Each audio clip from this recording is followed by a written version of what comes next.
भारत में हर साल 5 लाख जमीन के विवाद होते हैं और इस विवाद में हाथ पैर भी टूटता है और कई बार तो हत्या भी हो जाती है। इस जमीन के विवाद में कई बार माताएं और बहनें विधवा हो जाती है और यह जमीन का विवाद इसलिए होता है कि 1908 का बना हुआ सिविल प्रोसीजर कोड आज भी चल रहा है। यह 1908 का जो सिविल प्रोसीजर कोड है, यह भारत में अपराध कम करने के लिए नहीं बना था। यह 1908 का सिविल प्रोसीजर कोड भारत में सबको न्याय मिले इसके लिए नहीं बनाया था। 1908 का सिविल प्रोसीजर कोड इसलिए नहीं बना था कि भारत में जमीन का विवाद कम हो जाए। यह अंग्रेजों ने अलग मंशा के साथ बनाया था और यह कानून आज भी चल रहा है। नतीजा यह हो रहा है कि जो भी गांव का दबंग होता है, वो जो कमजोर होता है उसकी जमीन पे कब्जा कर लेता है। फिर विवाद शुरू होता है, फिर लाठी डंडे चलते हैं और लाठी डंडे चलते हैं, फिर मुकदमा शुरू होता है। 30 साल, 40 साल, 50 साल चलता रहता है। जो गांव की विधवा होती है, पति नहीं होते, उनके बच्चे नहीं होते, उनकी जमीन पे दबंग कब्जा कर लेते। ऐसे बहुत सारे बुजुर्ग गांव में रहते हैं, उनके बच्चे बाहर रहते, उनकी जमीन पे कब्जा कर लिया जाता है। जानते हैं क्यों? क्योंकि 1908 के सिविल प्रोसीजर कोड में जमीन पे अवैध कब्जा करना कोई गंभीर अपराध नहीं है और लोग तड़प रहे हैं। अपना मकान खाली कराने के लिए 40-40 साल उनको कोर्ट में लड़ना पड़ता है। अपनी जमीन खाली कराने के लिए 40-50 साल तक उनको कोर्ट में लड़ना पड़ता है। जमीनें कब्जा होती चली जा रही है, दबंग कब्जा करते चले जा रहे हैं। दुर्भाग्यवश संसद में उस 1908 के बने हुए कानून को बदलने पे कोई चर्चा ही नहीं हो रही है। दुनिया भर की बातें हो रही हैं संसद में, शेरो शायरी हो रही है, खूब बढ़िया बढ़िया भाषण दिए जा रहे हैं, खूब तू मैं हो रहा है, आरोप प्रत्यारोप हो रहा है, नूरा कुश्ती हो रही है, बतौलेबाजी हो रही है, खूब तू चोर मैं सिपाही वाला खेल चल रहा है। लेकिन जिससे आम जनता परेशान है उन विषयों पे चर्चा नहीं हो रही है। जो 5 लाख लोगों का हाथ पैर टूट रहा है, जो हजारों लोगों की हत्या हो रही है, उसके लिए ये घटिया कानून जिम्मेदार है और ये कानून बदलना सरकार का काम है। तो जो लोग हत्याएं हो रही हैं, जो हाथ पैर टूट रहा है, उसके लिए कहीं ना कहीं सरकार जिम्मेदार है। मैं ये बार बार पूछ रहा हूं कि हम झूठी शिकायत को गंभीर अपराध क्यों नहीं घोषित कर रहे? हम झूठे एफआईआर को गंभीर अपराध क्यों नहीं घोषित कर रहे? हम झूठी जांच को गंभीर अपराध घोषित क्यों नहीं कर रहे? हम झूठे एफिडेविट को गंभीर अपराध क्यों नहीं घोषित कर रहे? हम झूठी वसीयत बनवाने को गंभीर अपराध क्यों नहीं घोषित कर रहे? हम झूठी विरासत बनवाने को गंभीर अपराध घोषित क्यों नहीं कर रहे? हम अवैध निर्माण के लिए कठोर दंड की व्यवस्था क्यों नहीं कर रहे? हम दूसरों के घर पे कब्जा करने को गंभीर अपराध घोषित क्यों नहीं कर रहे? दूसरे की जमीन पे कब्जा करने को गंभीर अपराध क्यों नहीं घोषित कर रहे? किसने रोका है इन कानून बदलने के लिए? और कानून बदलने की तो कोई लागत भी नहीं आती। हाईवे बनाने की लाखों करोड़ रुपए लागत आती है, एक्सप्रेसवे की लागत आती है, ट्रेन चलाने की लागत आती है, स्कूल बनाने की लागत आती है, हॉस्पिटल बनाने की लागत आती है। कानून बदलने में कोई लागत ही नहीं आती है। संसद का सत्र चलता रहता है, बस उसमें बिल बनाना है। और वैसे भी कानून मंत्रालय के जो बाबू हैं वो इसी काम के लिए बैठे हैं, वो कानून बनाने के लिए बैठे हैं। उनको लगातार अगर काम देते रहे, और भारत में तो इतने स्कूल हैं, कॉलेज है, अगर एक एक स्कूल को प्रोजेक्ट के तरीके एक एक कानून दे दिया जाए, भैया एक काम करो, इस कानून की समीक्षा करो, एक अच्छा सा इसका ड्राफ्ट बना के ले आओ, बैठे बैठे सरकार को सारे अच्छे अच्छे कानून मिल जाएंगे, ड्राफ्ट मिल जाएंगे। दुर्भाग्य इस बात की है कि संसद में लैंड रिफॉर्म के ऊपर चर्चा ही नहीं हो रही है। और चर्चा नहीं हो रही है तो केवल अपराध नहीं बढ़ रहा है, पूरा का पूरा समाज बढ़ रहा है। गांव में एक दबंग एक गरीब की जमीन पे कब्जा कर लेता है, उसके बाद एफआईआर होता है, फिर जांच शुरू होती है, और जांच, जो गांव पूरा एक साथ होली मनाता था, एक साथ दिवाली मनाता था, एक साथ छठ पूजा मनाता था, वो दो फाड़ हो जाता है। आधे लोग इधर गवाही देते हैं, आधे लोग उधर गवाही देते हैं। जांच पूरी हो जाएगी, मुकदमा कोर्ट में चलेगा, फिर गवाह चाहिए, फिर आधे लोग इधर से गवाही देंगे, आधे लोग उधर से गवाही देंगे, और पूरा का पूरा गांव डिवाइड हो जाता है। पूरा का पूरा गांव की जो समरसता है टूट जाती है। और क्यों टूट जाती है? क्योंकि कानून घटिया है।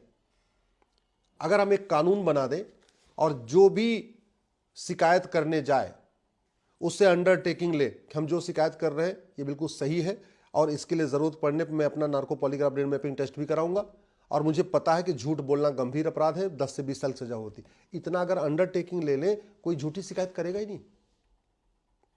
जैसे ही कोई आदमी जमीन पे कब्जा करे, उसके पहले अगर उसको पता चल जाए कि यार जमीन पे कब्जा, हमें जमीन तो छोड़ना ही पड़ेगा, हमें 20 साल के लिए जेल में भी जाना पड़ेगा, कोई दूसरी जमीन कब्जा करेगा क्या? अगर लोगों को पता हो जाए कि झूठी वसीयत बनाना और बनवाना गंभीर अपराध है, न बनाने वाला बनाएगा, न बनवाने वाला बनवाएगा।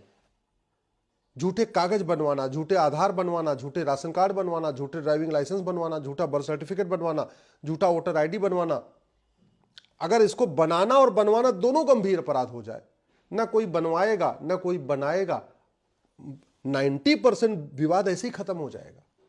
विवाद तो इसलिए चल रहा है ना क्योंकि कुछ भी गंभीर अपराध नहीं है। अपना मकान खाली कराने के लिए 40-50 साल लगते। जौनपुर में एक विवाद चल रहा है और अभी चकबंदी अधिकारी के यहां चल रहा है, 1985 से चल रहा है और 2025 आ चुका है। सोच लीजिए 40 साल हो चुके। केवल अभी तक ये नहीं तय हो पाया कि जिसकी जमीन थी वो 31 मार्च को मरे कि 2 अप्रैल को मरे। और बहुत आसान था, जो कह रहे थे 31 मार्च को उनका narco polygraph brain mapping test कर लेते, और जो कह रहे हैं 2 अप्रैल को मरे उनका narco polygraph brain mapping test कर लेते। अब तक पता चल गया होता कि वो 31 मार्च को मरे कि 2 अप्रैल को मरे, तो कौन सी वसीयत असली है कौन सी वसीयत नकली है कब तक पता चल गया होता। लेकिन नहीं, 40 साल से पूरा का पूरा गांव 2 फाड़ हो रखा है। क्यों हो रखा है? ये कानून महाघटिया है। इसमें नार्को पॉलीग्राफ ब्रेन मैपिंग की कोई व्यवस्था ही नहीं। सबके आधार बन चुके हैं, 130 करोड़ आधार बन चुके हैं। प्रॉपर्टी को आधार से लिंक करना शुरू कर दें, आधे विवाद खत्म हो जाएंगे। अभी भी जमीन के लोग रजिस्ट्री कराते हैं, आधार मांगा जाता है लेकिन लिंक नहीं होता। दोनों में अंतर है, आधार लेना और आधार को लिंक कर देना, ये दोनों में बहुत अंतर है। अगर हम वोटर आईडी को आधार से लिंक कर दें, सारे फर्जी जितने बोगस वोटर हैं गायब हो जाएंगे। नहीं तो एक आदमी 8-8, 10-10 वोटर आईडी बनवा के बैठा हुआ है। बिहार में भी वोटर आईडी है उसकी, बंगाल में भी वोटर आईडी है, यूपी में भी वोटर आईडी है, दिल्ली में भी वोटर आईडी है, ये चल रहा है। अगर उसको आधार से लिंक कर दें, खत्म मामला हो जाएगा। लोग जमीनों पे कब्जा करना छोड़ देंगे। इसलिए मेरा निवेदन यह है कि सरकार कम से कम इन मामलों पे संसद में चर्चा करने के लिए प्रस्ताव लाए। और ये केवल सरकार की ड्यूटी नहीं, सबकी ड्यूटी है। अल्टीमेटली संविधान की शपथ लेने के बाद सारे के सारे सांसद सबके हो जाते हैं। जब तक कोई व्यक्ति चुनाव लड़ता है तभी तक वो पॉलिटिकल पार्टी का होता है। जैसे वो जीतता है, संविधान की शपथ ले लेता है, उसके बाद उसको वेतन भत्ता गाड़ी बंगला मिलना शुरू हो जाता है, तो वो सबका हो जाता है। न वो सपा का होता है, न बसपा का होता है, न कांग्रेस का होता है, न बीजेपी का होता है। सांसद विधायक सबके होते हैं। उनका काम ही है कि जिससे भारत के लोग परेशान हैं, आम जनता परेशान है, उनका समाधान करें। किसान मजदूर इसलिए परेशान है कि गांव का जो लेखपाल है ना वो खतौनी में नाम रहेगा राजा राम तो कर देगा रामलाल, या नाम है रामलाल तो कर देगा श्यामलाल, जानबूझ के। और फिर उनको 5 साल घुमाएगा, पीछे पीछे घुमाएगा, आओ आओ तुम्हारा नाम गलत चढ़ गया। जानबूझ के नाम गलत करते हैं और बाद में ठीक करने के लिए पैसा लेते हैं। वो किसान बेचारा जो सब्जी बेच रहा है, जो फल बेच रहा है, जो कैसे कैसे करके धूप में मेहनत करके अपना परिवार पाल रहा है, उसका क्या यही काम है कि उससे उसका शोषण किया जाए?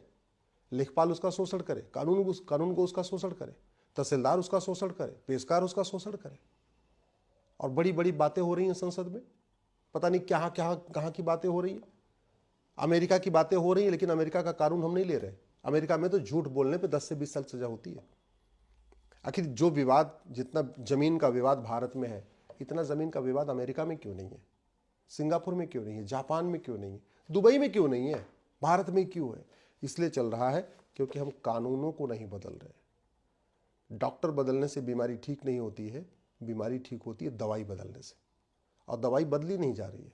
आज भी चल रहे, आज भी लगभग 200 अंग्रेजी कानून चल रहे हैं। 1950 से पहले बने हुए 200 कानून आज भी चल रहे हैं। लगभग 1,500 कानून बदले गए, खत्म हुए, लेकिन 200 कानून आज भी चल रहे हैं। कुछ कानून बदले भी गए हैं तो वो ऐसे ही हो गया जैसे कहते नहीं, नई बोतल में पुरानी शराब। तो नई बोतल में पुरानी शराब करके फायदा नहीं होगा। जब कानून हम बदल रहे हैं तो हमको ये देखना पड़ेगा आज की डेट में लेटेस्ट ट्रेंड क्या है, आज की डेट में क्या नया क्या चल रहा है। और कानून बदलने के लिए कानून नहीं बदलना चाहिए, कानून बदलना चाहिए समस्या के अस्थायी समाधान के लिए। हमने इंडियन पिनल कोड को, आईपीसी को बदल के बीएनएस किया, सीआरपीसी को बदल के भारतीय अपना दूसरा कानून बनाया, एविडेंस एक्ट को बदल के साक्ष्य अधिनियम बनाया, लेकिन उसमें और उसको अच्छा बना सकते थे। उद्देश्य ये नहीं होना चाहिए कानून बदलना, उद्देश्य होना चाहिए कि समस्या का स्थायी समाधान करना है, समस्या को जड़ से खत्म करना है। और नहीं तो किसान भी परेशान रहेंगे, मजदूर भी परेशान रहेंगे। मैंने आपको जौनपुर का उदाहरण दिया, 40 साल से मुकदमा अभी चकबंदी अधिकारी के यहाँ चल रहा है। अब उसकी अपील होगी तो एसओसी के यहाँ होगी, फिर उसकी अपील होगी तो डीडीसी के यहाँ होगी, फिर उसकी अपील होगी तो हाई कोर्ट जाएगा, फिर उसकी अपील होगी तो सुप्रीम कोर्ट आएगा। 3 जनरेशन खत्म हो चुकी है मुकदमा लड़ते लड़ते, ऐसे में 3 जनरेशन और लड़ती रहेगी। और क्यों? क्योंकि 1908 का सिविल प्रोसीजर कोड घटिया है, सड़ा हुआ है, इसलिए इसको बदलना जरूरी है।